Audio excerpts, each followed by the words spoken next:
3 movies, 3 different platforms, 1 video. 1 me. 1 Baby Yoda. What is up, Flick fans? Welcome back to my channel. I like these videos. They're fun. They're my way of giving you guys reviews that I would not have otherwise given you because there were so many movies this weekend. The 40-year-old version on Netflix, Charm City Kings on HBO Max, and of course, we have The War with Grandpa in theaters in the United States this weekend. We're going to talk about all of these movies. If you guys like these combined reviews and all of these different genres, if you want to drop this vid a thumbs up and leave your comments down below. Which film are you looking forward to the most, and which one is your favorite?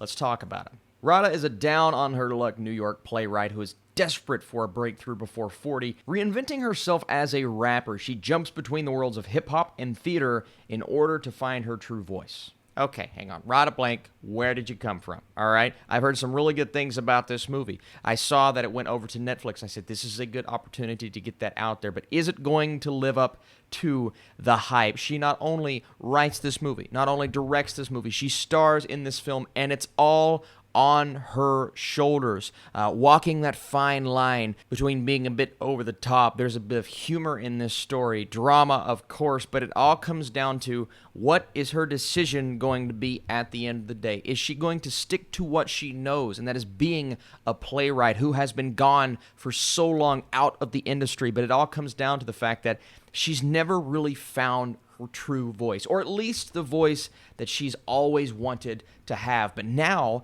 things are starting to go her way.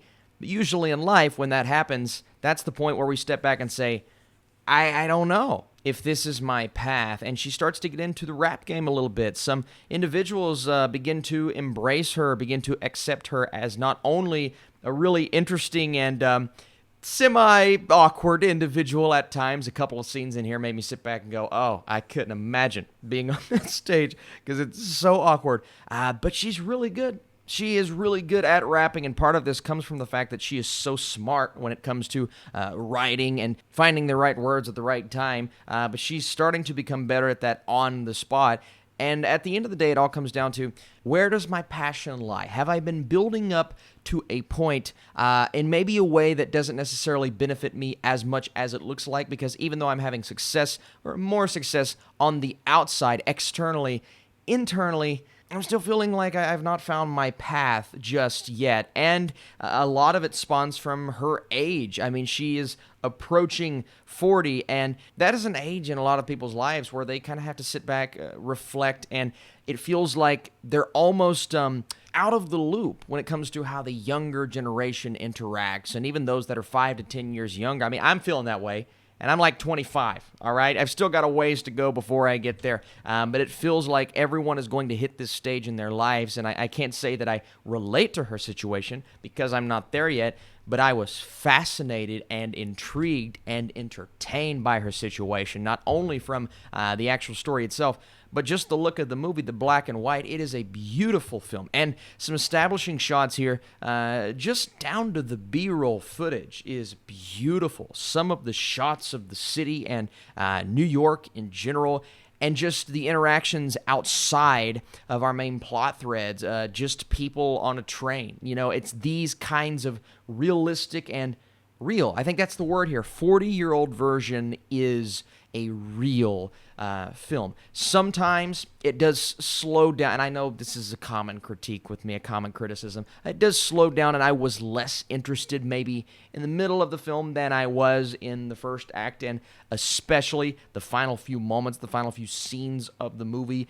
That's when it really starts to buckle down, and there's one in particular where she is on stage and gives a bit of a speech, and I thought it was just spectacular. So the 40-year-old version on Netflix now. If you like this kind of film, it's comedic, it has some humor there, it is very much a drama, and just a woman struggling internally. Where do I go from here? And it handles many elements so well, whether it comes to race, whether it comes to getting older and accepting things about yourself, relationships, and how you get to be to a certain point, and sometimes that is not by your own power. Just lots of themes explored. So overall, as for my score, you know what? I've given a few of these recently, but I was going to go 76. I think I'm going to go 78 for for 40-year-old version. This was just a spectacular surprise. She is so good. She's not the only one, right? Everyone's good. The cast is great. The story, it is very interesting for the most part, and this is a really good movie on Netflix. Next up, we're talking Charm City Kings. This is on HBO Max. You have 14-year-old Mouse who desperately wants to join this Midnight Clique, an infamous group of Baltimore dirt bike riders who rule the summertime streets. So kind of the talk surrounding this movie is the fact that Meek Mill plays the character of Blacks in this film. So that was kind of my focus at first. I'm like, is he going to do a good job? And I thought, genuinely, he did a good job. And it's not just because that's kind of what everybody's rooting for, is for him to work in this film.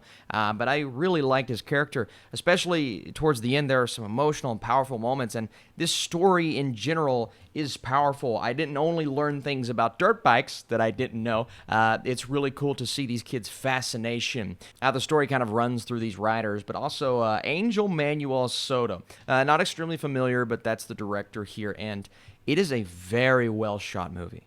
And I'm talking, when you look at some of these camera movements, they are genuinely spectacular.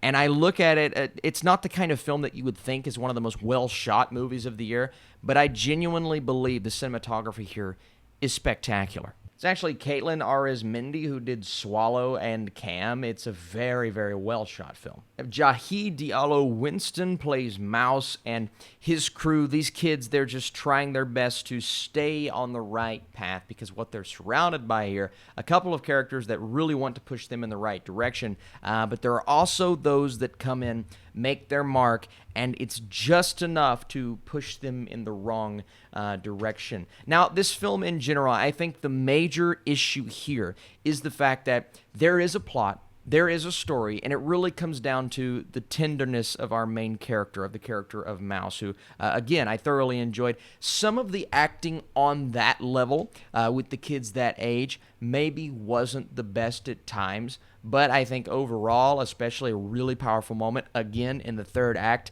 That third act, by the way, it gets significantly better. I started out really enjoying Charm City Kings. Second act gets a little bit slower. I wasn't as engaged with the story because it felt like they didn't really know where they were going. But then we figure out this scheme by these kids, and that's when things kick into gear. You have a female character that comes into the life of Mouse, and it's this friendship between these three kids along with these mentors in his life, whether it's Detective Rivers, whether it's the character of Blacks, and really everyone wants the best for these kids and for the character of Mouse, especially his mother. But it really comes down to, what do you do with your situation? How do you handle your surroundings? It's a well-directed movie. It looks really good, like I said. And overall, it worked for me. I think it could have done things better. Again, it doesn't necessarily know where it's going about halfway through the movie. It's a tad bit overstuffed. It's predictable in a way. I've seen so many movies like it before, but Charm City Kings does stand out just through the emotion that is displayed and conveyed through its cast. So overall, another good film. I really enjoyed my time with this on HBO Max. I'm going to give it a 72% for my score. Check out Charm City Kings. I looked on IMDb just to see what some of the scores are, and for both of these movies, I'm looking at the user. I'm just going to stop looking at IMDb because what's up with the 1 stars? I mean, every movie I see, there's so many 1-star reviews, so I'm done. I'm done with IMDb. And finally, Robert De Niro, Christopher Walken, the Oscar-winning movie, The War with Grandpa. Upset that he has to share the room he loves with his grandfather, Peter decides to declare war in an attempt to get it back. Before I go any further, I know, I get it. Austin, this movie is for kids. This movie knows what it is. I heard it all week last week with Hubie Halloween. The movie knows what it is. Why are you judging it so hard? Why is the critic being a critic? Well, to be honest with you, I don't mind one bit The War with Grandpa when it comes to kids, younger audience members enjoying this movie, because they're going to. Listen, I grew up with movies like this. I have nostalgia for plenty of films in this vein. But then you look at more recent movies like A Playing with Fire, starring John Cena, how they've just lost the magic of some of these older films. And again, Nostalgia plays into it heavily for me, but it feels like Hollywood is now just kind of churning these out to churn them out without really thinking them through, and that's kind of what this movie felt like. I mean, granted, you have a cast. Let me read this cast off. Uma Thurman, Robert De Niro, like I said, Cheech Marin, Christopher Walken, and, of course, Rob Riggle. I actually really like Rob Riggle, but the problem here is Robert De Niro doesn't necessarily feel like he wants to be here in this movie. It's such a turn after The Irishman. It really is. And this story in general just plays out exactly how you picture it before going into the movie. Now, does that mean you will not get enjoyment from it? Absolutely not. There will be many who sit back, turn their brain off, and say, you know what, it's fun, and it is fun for kids. But I just couldn't take this story as seriously as they wanted me to take it at times. There are so many touching and emotional moments between the grandfather and the grandson, as you expect it to be. And you know what? The kid holds his own at times next to Robert De Niro. But what they were saying to each other, and the music cues in the background, and the editing, and the wacky antics that we always get in movies like this, people slamming into stuff, falling on their face. This older gentleman, Robert De Niro, and I know he can handle himself, flying up in the air and slamming to the ground and not dying. I can't. And I know, Austin, don't take the movie seriously. But if I keep using that excuse for every movie, I will use it for every movie. And so every bad movie, I will just say, well, you can't take it too seriously, right? Right? 50 Shades of Grey, you can't take it too seriously. I just don't think this movie was very well constructed. I think it was a bit too predictable. And it is. You see the trailer, you see the poster, you know what the movie is. You know exactly what the movie is. The music, even the introduction text coming on screen, just flying into place. It reminded me of like 9 Lives, the cat movie. It just looks and it feels like that, and it's too cheesy for me. It's just way too cheesy. So I'm going to go ahead and score it. I'm going to give it a 32%. But again, for that audience, if you have kids, if you have a family, if you throw this on, once it leaves the theater, I guarantee they will at least get some enjoyment out of it and being like, hey, Robert De Niro, that guy is an actor. You should see him in The Irishman. Thank you guys so much for watching this video, talking about all 3 movies here. Some really good options. After this week, watching so many just mediocre films, it was nice to see at least 2 that I thoroughly enjoyed. So I need you in the comments down below. Which one of these movies is your favorite? Which is your least favorite? I'd love to see some differing opinions. Appreciate you guys. Stay tuned. Tomorrow morning, my weekly live stream, we're going to be talking movies at 11 a.m. Eastern Time. I'll see you later.